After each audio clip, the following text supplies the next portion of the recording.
If you've reread the same chapter 25 times and still can't recall it when it counts, this will change everything. I stopped rereading and my retention significantly increased over time. So by the end of this video, you'll know exactly how to do the same. So let's tackle the problem, which is what I would call the zombie learning. Most of us rely on an unhealthy pattern, which is highlighting, rereading, and repeat the process. We actually tend to follow what our elders told us. In my case, I had my older sister. She was the one I was supposed to follow when it comes to study because she was actually the best at that time. But the methods were not quite suited for me. But the thing is, it feels productive until you blank out when it matters the most. On the exam, in the meeting, during a presentation, during the interview, you can't remember that specific section you highlighted. The real problem in this case is rereading builds familiarity, not memory. It's not sticking. You recognize the text, but you can't retrieve it under pressure. The exam, the meeting, and interviews, they are actually exposing the gap between what you've seen and what you actually know, or what you actually know how to use. Hi, I'm Elson, and I help students and busy professionals learn faster and retain more using AI tools in the process. If you want efficient learning systems that actually stick, subscribe now so you don't miss the next method.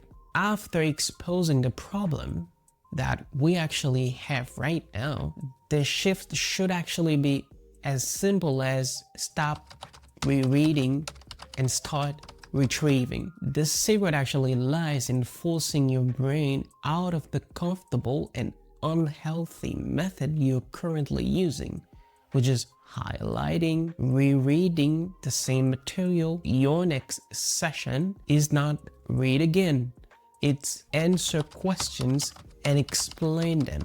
Think about reading as information flowing through a gate. So there's a sense and a direction. It's more like a vector in math. Retrieval is exiting it. The 3-2-1 anti-reread method. This method is designed to help you stop using the previous one you had, which is not quite effective, where you're rereading your material, to a new one where we break it down into actionable steps.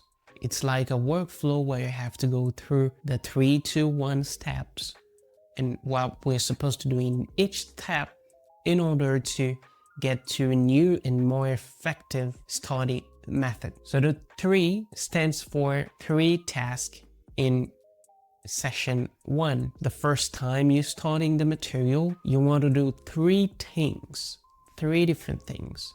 What are those things? So we have the encoding. Yes, this is how you try to connect something completely new as information to things you already know about. The way you linking those two information is encoding. This is the way you get to learn new stuff. And the less previous information you have about that new topic, the harder and the more uncomfortable you feel about that new topic, because you feel like you basically dumb in a sense of way. But this is important. This is very important because encoding means you somehow have a previous experience that you can relate with that new piece of information. And remember that you cannot retrieve information that was never encoded in the first place. And don't worry about that concept that much for now,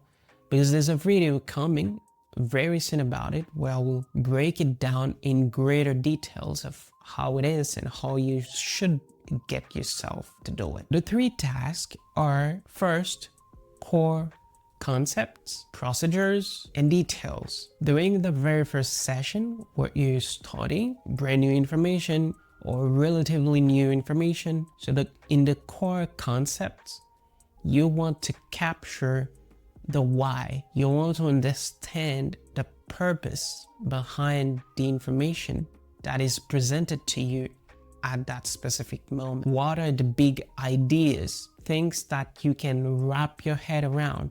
It doesn't matter if what you're reading is a very dense material that has probably over 100 pages. You still have to answer the question of what are the big ideas. And after getting the big ideas, you need to also answer the question, why does this matter? What's the point? You have to get to those two. That's for the core concepts. And then the procedures, you outline the steps and decision inputs. So what's the process? What is it about? How to get to that step by step? And also another question you should be able to answer is, what are the key decision points? The things that without those things, the entire topic makes no sense. Which means you first already understood the core concepts and now you understand the flow, because if you disrupt this flow, it's total chaos, right? And details. This is where you're gonna get to know the definitions, specific numbers or edge cases, etymologies. This is where you want to get the terms, the terminology. What are the specific terms and what are the expectations of those things? After getting the first part, now let's go with the two. Here we need two outputs before you stop. And for context, we're in the very first study session. We're still in the first study session, not yet to the second, right? So two outputs. Output number one is to generate about 8 to 12 questions. The questions are going to be about the concepts, to test the application, if it's something that's applicable in real life, and to test edge cases, right? So the questions are going to be about those three important things: test concepts, test applications, and test edge cases. After getting all those questions is to write by yourself, entirely by yourself, between 3 to 5, up to 6, 7 sentences. Those sentences are in a way to summarize the entire topic. It doesn't matter if it was 100 pages, you should be able to get the information down into 5 to 7 sentences, not even 10, which is to prove how you're gonna work, because this is something that's supposed to happen in here, not on paper, right? The point of that is to make sure that the way we're encoding the information is that we have to struggle to make connections, to find a way to express that key information, the core concepts, the core ideas we previously had when we were in the 3-part method. It must be in your own words. Don't try to use words that are already inside the topic, which is not gonna help you that much, because that's already there. What's the point of using it yourself? You can use words, but not whole sentences, right? As I mentioned, this is gonna force you to compress and truly understand what you're studying. And then the last part, which is number 1, this is the golden rule. This rule means you never consume more than you can compress and question in the same session. This is important for us when we're doing the starter session, is to make sure that we're not doing overload. We're not overloading our brain with so many informations that it no longer knows what to do with all of that, okay? We want to prevent that. Remember that in terms of working memory, we can only hold about 4 items in our working memory, which means we're constantly offloading that information on either a piece of paper or you're using the iPad, which is going to help you a lot. If you use infinite canvas, which is going to help you tremendously to offload. That's the point of writing things. That's the point of note-taking. It's the idea of offloading the amount of information that your brain can't work with if it's still there. So you have to pass it down to make it visual to another piece of environment. It's like you offloading that part where you don't want to be thinking about that, but to a higher order thinking way. You already get what was happening in the page 1, but to understand page 2, you still need to hold on to the information you previously read in the page 1, and therefore you ended up creating some sort of image of what happened in page 1 to make sure you can have it ready whenever you're moving further. So that's offloading. This is a golden rule, and it's extremely important for you to keep that in mind. That's the entire process. And we can actually add one more step, but it's totally optional to the method I mentioned. It's to use AI to create layered questions. This gonna help you to save a little bit of time during the study session, because I don't know how long you can go with one study session. Personally, I use the Pomodoro technique where I focus about 15 minutes like deep work, deep focus, 6 to 7 minutes break. And I do that back and forth like 3 to 4 times. And this is what suits me, okay? I don't know if that's the same for you, because we don't have the same attention span. So you should adjust it according to your own capacity to focus. So now let's go to the science of why this works. So I'm going to explain it to you with 3 important concepts, which is retrieval practice, elaborative encoding, and spaced repetition. The very first thing is memory strengthens when you recall, not when you re-expose. Memory tends to be a symptom of whatever process you're doing. It's not that you want to remember something that you're studying and you telling yourself that, okay, I have to remember this. This is what I want to remember. It doesn't work quite like that. It works more in a way where you do the study process. Let's say you're using your own method, and the end result of that process is where you get to remember the thing you were actually studying. The memory is a symptom. It's not something you get directly. It's like it's a symptom. I know that with quite a lot of repetitions, you can actually force yourself to hold on to information for a certain amount of time, but it's not effective. The point is, it's not sustainable. You want to have a method that you can use and that is sustainable over time. So that's why we're thinking about it. And the act of pulling information out makes it stick. The idea of after the first study session, you're not supposed to go and reread the same material. It's not about re-exposing yourself, but forcing yourself to remember, to retrieve. Forcing yourself is going to strengthen the information that was previously processed. It's actually the signal of learning.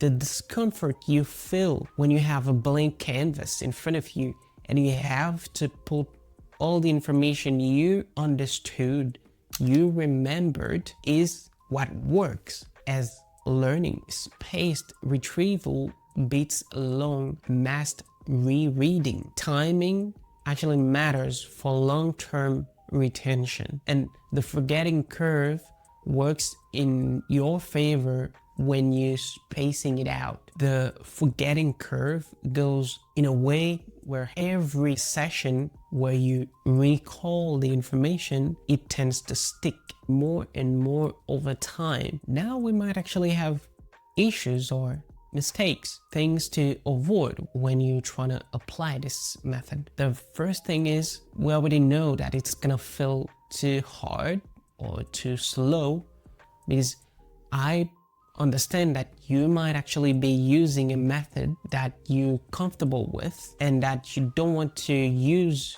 something totally new. And I get it. This discomfort doesn't mean it's not working. And as I previously mentioned, difficulty is the actual signal of learning. Rereading feels good because it's familiar, but retrieval feels hard because it's effective. And you want to have that. You would want to implement it. It doesn't matter if you're implementing just a fraction of it, but try to be mind open about testing new methods of learning to discover probably potentials you never thought you had in the first place. And the second objection to that would be, I don't have time. Okay, that's fine. You're not adding time to get this method works. You're just replacing a second read with targeted recall. So it's not that you are gonna have to put more hours into the method to make it work. What you're actually doing is just replacing the second time you would go back to reread the material as you used to, you just don't do it. You go and try to recall it with all the techniques and tips I provided. So you can actually rewind the footage to go back and figure it out. This reduces future study time and it increases retention. Another big mistake is creating questions that look like memorizing facts. This is very important because it's probably the very first mistake you're gonna make when you try to implement this new method. I'm gonna prevent it as soon as possible. For those who left the video, I'm sorry. Let's think of a clear example, something that is a fact. So red blood cells carry oxygen to the tissues with the help of hemoglobin. A bad question goes like, what helps the red blood cells to carry oxygen? And a good question instead goes like, what makes the hemoglobin so important for the red blood cells to carry oxygen to the tissues? You see, why I did this, it's a little twist. The twist is important because it's better. You don't want to create questions like that they are literally facts. And I know the second proposition reveals part of the answer, but it's okay. It was on purpose, actually, because you're not only learning to remember the fact about hemoglobin and its relationship with red blood cells and oxygen and tissue, but to act eventually in a real situation. This is where deep understanding of hemoglobin structure is key, which is something you can accomplish with the second question or the second version. But the second version, it's not something definitive. It's not the final version of what's a good question is. It's just one way of putting it, just to give you an idea of not using questions just like you recalling a fact, but there's a purpose, there's a reason. There's always a reason to know about that piece of information. It's not just you have to know about hemoglobin. For those who are in the healthcare environment, it's not only important to note what the hemoglobin is, but also to understand its structure, because you have different kinds, different types of hemoglobin. You're gonna get different structures of those hemoglobins. So the way we're putting it here is to make sure you understand the information where you're gonna get yourself in a real life situation. That's the purpose. This is one mistake we have to avoid. And nowadays, you don't need to do questions all by yourself. You can actually use Claude AI or ChatGPT to create Socratic questions based on the material you provide. That can also be an alternative if you don't want to create the questions all by yourself, which is also gonna take you a little time. Here's the action plan. The step one is where you're gonna get the material, whatever it is. If it's a YouTube video, you're gonna get that. If it's a PDF, or if it's a PowerPoint presentation, or a docs, or it might just be a physical book. Doesn't matter. You're ready to go. You read to understand, to decode the information, to extract the core concepts, so to get to the procedures, the details, and obviously to compress into brief sentences. That's the step one. The step two is to create outputs. We're still in session one, so you write about 8 to 12. You might actually go a little further if you want. I personally get between 15 to 25 questions, and you create your 5 to 7 sentences. And remember, it's optional to use the AI to help you, so you can actually use a prompt example. So I'm gonna put it on the screen so you can see it if you want to use AI to be part of the process. The step 3 is the retrieval step, which is the session 2. With the old way, the old method, you'd probably go and reread the same material, but here what you're gonna do is answer your questions and no picking. You go from 1 to 15 or 1 to 25. Then you're gonna teach the topic out loud to any imaginary peer, or you can teach to yourself. You grab your pen and a piece of paper and you start teaching it back to an imaginary peer. Step 4 is the gap fix. This is a step I did not mention previously. It's where you're gonna check only to patch misses to see what you got wrong regarding the questions you created. What was wrong? Why you got wrong about that question, and what went wrong during the encoding that got you to the wrong answer in session 2. That's very important for you. So you're gonna add analogies to try to simplify it. You can add diagrams, you can create mini cases, a story, a mnemonic, just to make sure this information sticks with you. You can create a new question for that concept specifically. Then you go to step 5, which is where you space it. This is where you're gonna give yourself 1 day break, 2 days before you eventually go back to this topic. It's gonna be a quick 5 to 10 minutes retrieval on the updated question. This is the step-by-step. So you can actually go and try the 3-2-1 anti-reread method today on one chapter or an article. You can actually leave a comment how many questions you got wrong after 24 hours. So don't forget to like and subscribe